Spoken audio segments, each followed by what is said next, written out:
በኢመደበኛ የተደራጁ ታጣቂዎች በሚፈጽሙት ጥቃት ተማሪዎች ትምህርታቸውን በነጻነት መከታተል አልቻሉም ሲሉ የኢትዮጵያ ሰብአዊ መብቶች ጉባኤ አስታወቀ። የአዲስ አበባ ፖሊስ የስቅለትና ትንሣኤ በዓል በሰላም ተከብሮ እንዲጠናቀቅ የቅድመ ዝግጅቱን አጠናቆ ወደ ስራ መግባቱን ለአሻም ገለጸ። በኢትዮጵያ በግሉ ዘርፍ የተሰማሩ ተቋማት ማህበራዊ ኃላፊነታቸውን እንዲወጡ ሲሉ የመቄዶንያ አረጋውያን መርጃ ማህበር የገቢ ማሰባሰቢያ አስተባባሪዎች ጥሪ አቀረቡ።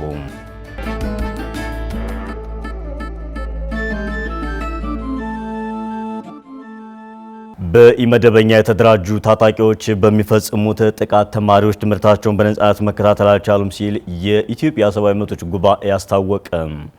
የኢትዮጵያ ሰብአዊ መብቶች ጉባኤ በተለያዩ ክልሎች በተለይም በኦሮሚያና በአማራ ክልሎች ላይ አሰባሰብኩት ባለው መረጃ በኢመደበኛ ታጥቀው የሚንቀሳቀሱ ቡድኖች በሚፈጽሟቸው ጥቃቶች ታዳጊና ወጣት ተማሪዎች ትምህርታቸውን በነጻነት መከታተል አለመቻላቸውን አረጋግጫለሁ ሲል በትናንትናው ዕለት ምሽት ይፋ ባደረገው መግለጫው አስታውቋል። በዚህም የሰብአዊ መብት ድርጅቱ ባቀረባቸው ምክረ ሀሳቦች የፌዴራል መንግስት በክልሎች ያለውን ግጭት በሰላማዊ መንገድ ለመፍታት በትጥቅ ግጭቱ ተሳታፊ ከሆኑ አካላት ጋር በድርድር መፍታት ተነሳሽነቱን አጠናክሮ መቀጠል ለተግባራዊነቱ እንዲሰራ የታጠቁ አካላት በሚቆጣጠሯቸው አካባቢዎች ሰብአዊ መብቶችን አክብረው እንዲንቀሳቀሱ በሲቪል ሰዎች ሕይወት፣ አካል፣ ንብረት ላይ ጥቃት ከማድረስና በህፃናትና ወጣቶች የመማር መብት ላይ ገደብ ከመጣል እንዲቆጠቡ በተጠቀሱት ክልሎች የታዳጊና ወጣት ተማሪዎች ትምህርታቸውን በነጻነት የሚከታተሉበትን መንገድ እንዲያመቻች በክልሎቹ በዜጎች ላይ የመንቀሳቀስ መብት ላይ ያለ ገደብ በሚጥሉ እገታና ግድያ በሚፈጽሙ ታጣቂዎችም ሆነ ሌሎች ሲል ከጠራቸውና በስም ያልጠቀሳቸው አካላት ላይ ተገቢውን ክትትል በማድረግ በሕግ ተጠያቂ እንዲያደርግ የኢትዮጵያ ሰብአዊ መብቶች ጉባኤ ኢሰመጉ ከላይ ካቀረባቸው ምክረ ሀሳቦች በተጨማሪ የፌዴራል መንግስት እንዲሁም የክልል መንግስታት የሰዎችን ሰላምና ደህንነት መጠበቅ ግዴታቸውን በአግባቡ እንዲወጡ መንግስታዊና መንግስታዊ ያልሆኑ አካላት፣ የሚዲያ አካላት፣ የሀገር ሽማግሌዎች፣ የሃይማኖት አባቶች፣ የፖለቲካ ፓርቲዎች፣ የማህበረሰብ አንቂዎች፣ በሰብአዊ መብት ላይ የሚሰሩ የሲቪል ማህበራት እንዲሁም በሰላም ግንባታ ላይ የሚሰሩ አካላት ሰብአዊ መብቶች እንዲከበሩ፣ ዲሞክራሲ እንዲሰፍን፣ የህግ የበላይነት እንዲረጋገጥ እንዲሁም ዘላቂ ሰላም እንዲመጣ የበኩላቸውን አስተዋጽኦ እንዲወጡ ሲል ጥሪ ማድረጉን አሻም ከድርጅቱ መግለጫ መመልከት ችላለች። የአዲስ አበባ ፖሊስ የስቅለትና የትንሣኤ በዓል በሰላም ተከብሮ እንዲጠናቀቅ የቅድመ ዝግጅት ስራዎችን አጠናቆ ወደ ስራ መግባቱን ለአሻም ገለጸ። በመጪው ቀናት የሚከበሩትን የስቅለትና የትንሣኤ በዓላት ጋር ተያይዞ በበዓላት ወቅት በእምነት ቦታዎችና በገበያ ስፍራዎች ሊፈጠሩ የሚችሉ ስርቆትና ተያያዥ የሆኑ አሉታዊ ድርጊቶችን ለመቆጣጠር በሰው ኃይልና በቴክኖሎጂ በመታገዝ ቅድመ ዝግጅት ማድረጉን ለአሻም የገለጹት የአዲስ አበባ ፖሊስ ህዝብ ግንኙነት ኃላፊ ኮማንደር ማርቆስ ታደሰ ናቸው። መሐመድ ንጉስ አብዱ ተጨማሪ አለው።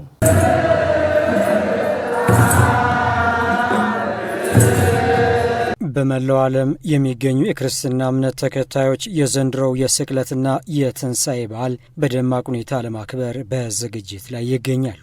የትንሣኤ በዓል በመላው የክርስትና እምነት ተከታዮች ዘንድ ክርስቶስ ሞትን ድል አድርጎ የተነሳበት ዕለት ነው። ዕለቱ በክርስቲያኖች ዘንድ እጅግ ታላቅ በዓል ተደርጎ ይታያል። በመላው ዓለም የሚገኙ ሀገራት በዓሉን በሰላም አክብረው ለማጠናቀቅ የጸጥታ ሁኔታ ዋነኛ ትኩረታቸው አድርገው እንደሚንቀሳቀሱም የተረጋገጠ እውነት ነው። በመሆኑም በሀገራችን ኢትዮጵያ በመዲናው አዲስ አበባ በዓሉ በሰላም ተከብሮ እንዲጠናቀቅ የአዲስ አበባ ፖሊስ ከሌሎች ባለድርሻ አካላት ጋር በጋራ በመሆን እየሰራ እንደሚገኝ ከጣቢያችን ጋር ቆይታ ያደረጉት የአዲስ አበባ ፖሊስ የሕዝብ ግንኙነት ኃላፊ የሆኑት ኮማንደር ማርቆስ ታደሰ ተናግረዋል። ኮማንደር ማርቆስ አክለውም ፖሊስ ዝግጅቱን አጠናቆ በስራ ላይ መሆኑንም ጠቁመዋል። እንግዲህ እንደዚህ አይነት ሃይማኖታዊ በዓላት ሲከበሩ የአዲስ አበባ ፖሊስ ከሌሎች ባለድርሻ አካላት ጋር በመሆን በጋራ በጣም ትልቅ ዝግጅት ነው የሚደረገው። የዝግጅቱ የመጨረሻ ታርጌት ህብረተሰቡ በሰላም ገብቶ እንዲወጣ እንዲሁም በተለያዩ በገበያ ቦታዎች ላይ ከዚህ ከትራንስፖርት እንቅስቃሴው ጋር በተገናኘም ወንጀል እንዳይፈጸም ማስቻል ነው። ስለዚህ በርከት ያሉ የወንጀል ሁኔታዎች፣ የትራፊክ አደጋዎች ሊከሰቱ ይችላሉ የሚል ግምት ስላለ ባለድርሻ አካላትን በጣም ሰፊ ዝግጅት እናደርጋለን ማለት ነው። ኦልሬዲ ፖሊስ ዝግጅቱን አጠናቆ ወደ ስራ ገብቷል። አሁን ስራ እየሰራን ያለ ነው። የህብረተሰብ ሰላም መጠበቅ መርሆ አድርጎ እየተንቀሳቀሰ የሚገኘው የአዲስ አበባ ፖሊስ ከመዲናዋ ነዋሪዎች ጋር ጠንካራ ግንኙነት እንዳለውም ተነግሯል። ስለሆነም በሰው ኃይል በቴክኖሎጂና በመሰል ግብዓቶች የተዘጋጀው ፖሊስ ስራውንም እያቃለለለት እንደሚገኝ ኮማንደር ማርቆስ ለአሻም ነግረዋታል። ያው እንግዲህ ሁልጊዜም እንደምንለው የአዲስ አበባ ፖሊስም ይሁን ሌሎች ባለድርሻ አካላት የሚሰሯቸው ስራዎች መሰረቱ የህብረተሰቡ መረጃ ነው። የህብረተሰቡ መረጃ ደግሞ ስናገኝ ህብረተሰቡን ዝም ብሎ ሳይሆን በማደራጀትና ከፖሊስ ጋር ጥብቅ የሆነ የስራ ትስስር እንዲኖር በማድረግም ጭምር ነው ማለት ነው።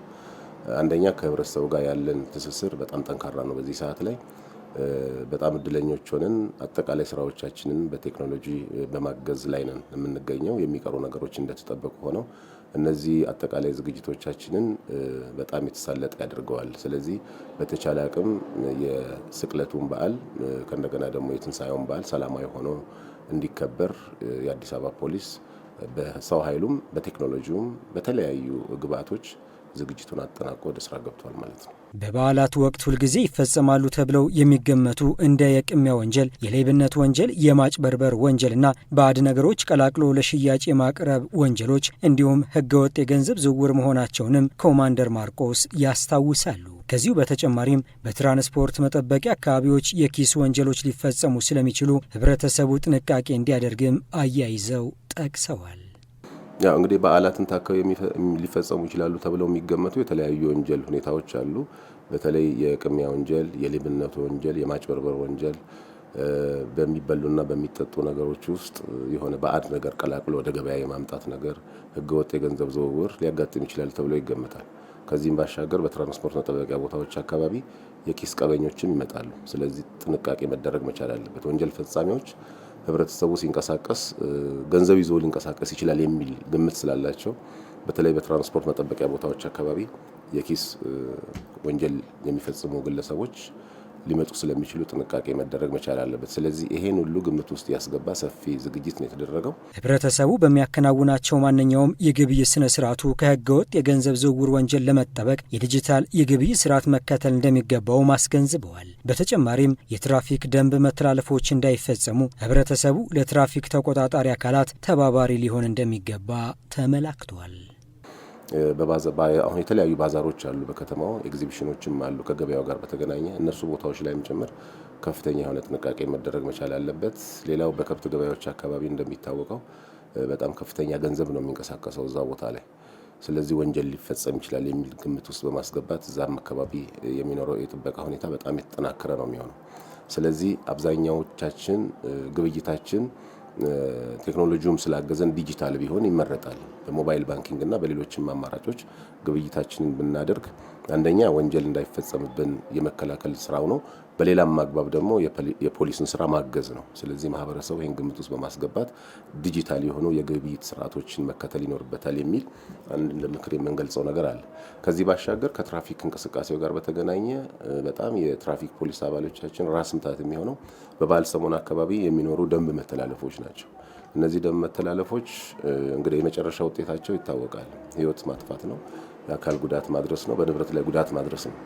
ይሄ ደግሞ የሚሆነው አንደኛ በበዓል ሰሞን አካባቢ አልኮልን ከሚገባው በላይ ጠጥቶ ማሽከርከር ነው። ሌላው በከፍተኛ ፍጥነት ማሽከርከር ነው። ከክልል ከተሞች ወደ አዲስ አበባ የሚመጡ አንዳንድ አሽከርካሪዎች አስቀድመው ፕላን ስለማያደርጉ የችኮላ ቶሎ በዓሉን ከቤተሰቤ ጋር እውላለሁ በሚል መሀል ላይ መንገድ ላይ የመቅረት ሁኔታም ያጋጥማል። ይሄ ካለፉት የበዓል ዝግጅቶቻችን ያየናቸው ችግሮች ስለሆኑ ይህ ችግር እንዳይደገም ከፍተኛ ጥንቃቄ መደረግ መቻል አለበት። የትራፊክ ፖሊስ አባሎቻችን በተለያዩ ቦታዎች ላይ የማስተናበር ስራ ይሰራሉ። ስለዚህ ተባባሪ መሆን ይገባል። ትራፊክ ፖሊስ አባሉ መስመር ላይ የሚቆመው እሱ ግለሰቡ ወይም አሽከርካሪው በሰላም ገብቶ እንዲወጣ ነው። ሌላ ታሪክ የለውም። ስለዚህ ለትራፊክ ፖሊስ አባሎቻችን ትዕዛዝ ተባባሪ መሆን ይገባል ማለት ነው። በተቻለ አቅም ምልክትና ማመልከቻዎችን የማክበር ሁኔታም በጣም መሰረታዊ ነገር ነውና ይሄን በማድረግ አሽከርካሪው ተባባሪ መሆን መቻል አለባቸው። ወንጀል ፈጻሚዎች ወንጀልን ለመፈጸም ቅድሚያ ሲያስቡ የሚደበቁት በማህበረሰብ ውስጥ ስለሆነ ህብረተሰቡ በንቃት አካባቢው እንዲመለከትና አጠራጣሪ ነገሮች ሲኖሩ ለማንኛውም ፖሊስ አካላት ጥቆማ ሊሰጡ እንደሚገባም የአዲስ አበባ ፖሊስ የህዝብ ግንኙነት ኃላፊ ኮማንደር ማርቆስ ታደሰ ከአሻም ጋር በነበራቸው ቆይታ መልእክታቸውን ከእንኳን አደረሳችሁ ጋር አያይዘው አስተላልፈዋል። በኢትዮጵያ በግሉ ዘርፍ የተሰማሩ ተቋማት ማህበራዊ ኃላፊነታቸውን እንዲወጡ ሲሉ የመቄዶንያ አረጋውያን መርጃ ማህበር የገቢ ማሰባሰቢያ አስተባባሪዎች ጥሪ አቀረቡ። መቄዶንያ አረጋውያን መርጃ ማዕከል እያከናወነ በሚገኘው የገቢ ማሰባሰቢያ ላይ ተቋማት ድጋፍ እንዲያደርጉ የማዕከሉና የሲ3AI ድርጅት ኃላፊዎች መጠየቃቸውን ለአሻም በላኩላት መረጃ ጠቁመዋል። የሰው ሰራሽ አስተውሎት ሶፍትዌር ሰርቨሮችና ማሽኖችን በማምረት ለተለያዩ ትልልቅ ኩባንያዎች በሽያጭና በኪራይ እያቀረበ የሚገኘው C3AI የተባለ የአሜሪካ ኩባንያ ሰራተኞች ለመቄዶንያ አረጋውያን መርጃ ማዕከል ከ1 ሚሊዮን ብር በላይ ድጋፍ ማድረጉን አስታውቋል። አዲስ አበባን ጨምሮ ከ10 የክልል ቅርንጫፎች የተውጣጡ የኩባንያው ሰራተኞች መቄዶንያን ለሁለት ጊዜ ያህል ጎብኝተው ከፍተኛ ወጪ የሚጠይቁ የንጽህና መጠበቂያዎችን እንዲሁም አልባሳትና ሌሎች መገልገያዎችን ማስረከባቸውም አስተባባሪዎቹ ለአሻም በላኩላት መረጃ አመልክተዋል። የሲ3AI ኩባንያ የአዲስ አበባ ማርኬቲንግ ማናጀር ጌታቸው ጫኔ ሰራተኞቹ መቄዶንያን በመጎብኘታቸው መደሰታቸውን ጠቅሰው በመቄዶንያ የሚሰራው ሰብአዊ ተግባር ቀላል ሊባል የማይገባውና ሁሉም ኢትዮጵያዊ ሊጎበኝ የሚገባ ማዕከል መሆኑን በማስታወስ ሁሉም ሰው ቢጎበኘው የሚል አስተያየት መስጠታቸው ተገልጿል። ኩባንያው በአይነትና በጥሬ ገንዘብ 1 ሚሊዮን ብር ድጋፍ ማድረጉንና ተጨማሪ የ1 ሚሊዮን ብር ድጋፍ ለማድረግም የማሰባሰብ ስራ እየሰራ መሆኑን አስታውቀው ይህ ድጋፍ በሀገር አቀፍ ደረጃ ተጠናክሮ የሚቀጥል እንደሆነና ማህበራዊ ድጋፍ መስጠት የተቋማቸው አንዱ ዓላማ እንደሆነም ገልጸዋል። የፖለቲካ ሳይንስና ዓለም አቀፍ ግንኙነት ተንታኙ የፕሪቶሪያውን ስምምነት ተፈጻሚነት ሂደት ከህወሓት ጋር አያይዘው ሙያዊ አስተያየታቸውን ሰጥተዋል። ተጨማሪ አለ። የአፍሪካ ህብረት የፕሪቶሪያው የግጭት ማቆም ስምምነት ተከታታይ አረጋጋጭና ተቆጣጣሪ ኮሚቴ ከፍተኛ ኃላፊ ሜጀር ጀነራል ሳማድ አላዲ አሶዴ ሚያዝያ 6 ቀን 2017 ዓ.ም ወደ መቀሌ በማቅናት ከህዝባዊ ወያነ ሓርነት ትግራይ አመራሮች ጋር ተወያይተዋል። በውይይቱ ወቅት የህወሓት ሊቀመንበር የሆኑት ደብረጽዮን ገብረ ሚካኤል ኮሚቴው በስምምነቱ አፈጻጸም ላይ እንዲወያይ መጠየቃቸውን ፓርቲው አስታውቋል። ህወሓትና መንግስት በግጭት ማቆም ስምምነቱ መሰረት እስካሁን የፖለቲካ ውይይት እንዳልጀመሩና የፓርቲው ህጋዊ እውቅና እንዳልተመለሰለት ለጀነራል ሳማድ የገለጹት ደብረጽዮን ለዚህም የፌዴራሉ መንግስት ተጠያቂ አድርገዋል። አሻም ህወሓት ስለ ፕሪቶሪያው ስምምነት አፈጻጸም በሊቀመንበሩ ደብረጽዮን ገብረ ሚካኤል በኩል ያቀረበውን ቅሬታ በተመለከተ የፖለቲካ ተንታኝ የሆኑትን ግደይ ደገፉን ጠይቃለች። ግደይ ህወሓት በተፈጥሮው እያንዳንዱ ሁኔታ እኔ በፈለግኩት መንገድ ይሄድ ባይ ነው ብለዋል። ይህ ደግሞ ከውልደቱና እድገቱ የመጣ ነው ሲሉም ገልጸዋል። ስምምነቱን ለመተግበር የሚከተለው አካሄድ አጠያቂ ነው ሲሉም ተናግረዋል። የህወሓት አቋም ባህሪ ማወቅ ያስፈልጋል። ሁሉም ነገር ራሴ በምፈልገው ነገር መሄድ አለበት ባይ አንዱ ትልቁ ችግር ይሄ ነው የህወሓት። ይሄ ደግሞ ከፖለቲካ እይታውና እድገቱ ጋር የተያያዘ ነው። ይሄ ግራ ዘመም ሆነ የፖለቲካ ድርጅት ነው። ጠቅላላው እስካልፈረሰ ድረስ ወይንም ራሱን አመራሩ እስካልቀየረ ድረስ ፕሮግራሙን ሙሉ በሙሉ ለውጦ አዲስ አይነት የፖለቲካ አስተሳሰብ እስካልተከተለ ድረስ ይሄ አይነት አቋሙ በህዝብ ስም እየማለ በመዝሙርና በዘፈን እያታለለ ከጦርነት የሚሄድበት ትልቁ መግለጫው ነው። ሰላሙን በመተግበር ላይ የፖለቲካ እይታውና አካሄዱ በእውነት ስለ ሀገር፣ በእውነት ስለ ህዝብ፣ በእውነት ስለ ሰላም፣ በእውነት ስለ አንድነት፣ በእውነት ስለ ዲሞክራሲ አስበው ነው ወይ የገቡት ስትል አጠያያቂ ነው። ስለዚህ ይሄን ድክመት ተሸክመው ነው ወደ ስምምነቱ ገብተው ስምምነቱን ለመተግበር ሲሞክሩም ፈጣን የሆነ ልብ ቅንነት ያለበት ለማድረግ የውጭ ኃይሎችም አሉበት። በዚህ በኩል የህወሓት የረጅም ጊዜ አጋሮቹ ምዕራባውያን አቋሙን መቀየር እንዳለበት ያምናሉ ያሉት ግደይ ደገፉ፣ ይሁን እንጂ አመራሮቹ የህዝቡን ጥያቄዎች ማስተናገድ አልቻሉም ሲሉ ተናግረዋል። ህወሓት ከህዝቡ በፊት ድርጅቱ መዳን አለበት ብሎ የሚያምን ፓርቲ ነው ሲሉ አብራርተዋል። ምዕራባውያን በህወሓት ላይ አንድ የከረረ አቋም አላቸው። ህወሓት መለወጥ አለበት። እንዲፈርስ አይፈልጉትም። ይሄ ታወቀ ነው። ግን አቋሙን መለወጥ አለበት። ሙሉ ድጋፍ ይሰጡታቸው ለህወሓት። ምክንያቱም ኒኦሊበራሊዝም እያልክ የዚያ ለጋሲ ናቸው እኮ አሁን ስልጣን ላይ ያሉ። በዲሞክራሲ ይዘታውና አስተዳደሩ የወረደ ነው። የዶክተር ደብረጽዮን ካፓሲቲው ምንድነው? አቅም ምንድነው? የህወሓት ተስፈንጣሪ ወይም አብዛኛውን ይዣሉ የሚለውና ብዙ የትግራይ ህዝብም ድጋፍ ያለው ብዬ ነው የማስበው። ምክንያቱም አብዛኛው የትግራይ ህዝብ በድህነት ያለ ህዝብ ነው። በቀላሉ ወደምትፈልገው ዓላማ ልታሰማራው የምትችል ነው። ወጣቱ ትውልድ የተማረው ክፍል ግን ከህወሓት እየለቀቀ ነው፣ እየራቀ ነው ያለው። ህወሓት መለወጥ አለበት ወይ ነው? ትግራይ መለወጥ አለበት። ፖለቲካል ላንድስኬፑ እኩል መሆን አለበት ነው። እሱን ማስተናገድ አልቻለም ህወሓት። ያኑ ትልቁ ችግር እኮ ህዝቡ የራሱን ኢምፓወርመንት ካገኘ ጉዳት ያደረሱትን ኃይሎች ገምግሞ መጠየቁ አይቀርም። ነፃንን ብለው ሊተኙ አይችሉም። ያ ነገር እንዳይመጣባቸው እነሱ ብልህ ቢሆኑ ወደ ፖለቲካ ምህረት ነው መሄድ የነበረባቸው። ድርጅቱ እኮ በጣም የተሳሳተ አመለካከት ነው ያለው። ድርጅቱ ነው መዳን ያለበት ከህዝቡ በፊት እኮ ያለ ነው እንዴ። ይሄ እኮ ተደርጎ የማይታወቅ አባባል ነው እኮ። ለህዝብ ብለን ነው ድርጅት መስዋዕት የሚሆነው እንጂ ህዝብ ለድርጅት ብሎ መስዋዕት አያደርግም። እነሱ ግን ድርጅት ቅድሚያ መዳን አለበት፣ ከዚያ በኋላ ህዝብ የሚድ ነው። ስለዚህ ህዝብ ለድርጅት ብሎ መስዋዕት መክፈል አለበት ያሉ ናቸው። ለፕሪቶሪያው ስምምነት አለመተግበር ተጠያቂው ህወሓት እንደሆነም ገልጸዋል።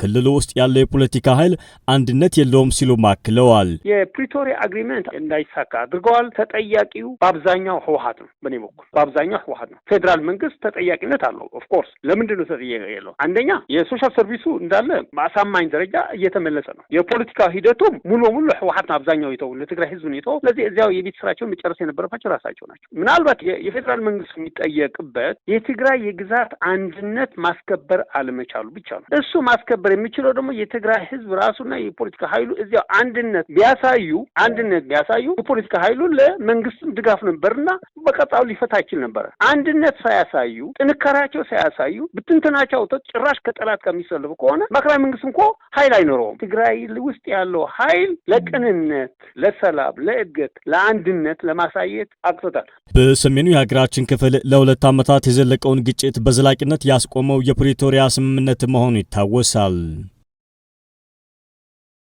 የዛሬ ዕለት ሐሙስ ሚያዝያ 9 ቀን 2017 ዓ.ም ዜናዎቻችን ተጠናቀዋል። አብራችሁን ስለነበራችሁና ስለተከታተላችሁን ከልብ እናመሰግናለን። ተረኛ አሳላፊው ብራንሼት የነበርኩ ተመልካቾቻችን ከአሻም ቴሌቪዥን እናንተ የሚደርሱ ወቅታዊ መረጃዎችና አዳዲስ ዜናዎችን ከሳተላይት በተጨማሪ በማህበራዊ ትስስር ገጾቻችን ማለትም በዩቲዩብ፣ ቲክቶክ፣ ፌስቡክ እና ቴሌግራም ቻናሎቻችንን ሰብስክራይብ፣ ፎሎ እና ላይክ በማድረግ ማግኘት እንደምትችሉ መጠቆም እንወዳለን። አሻም ለሁላችን።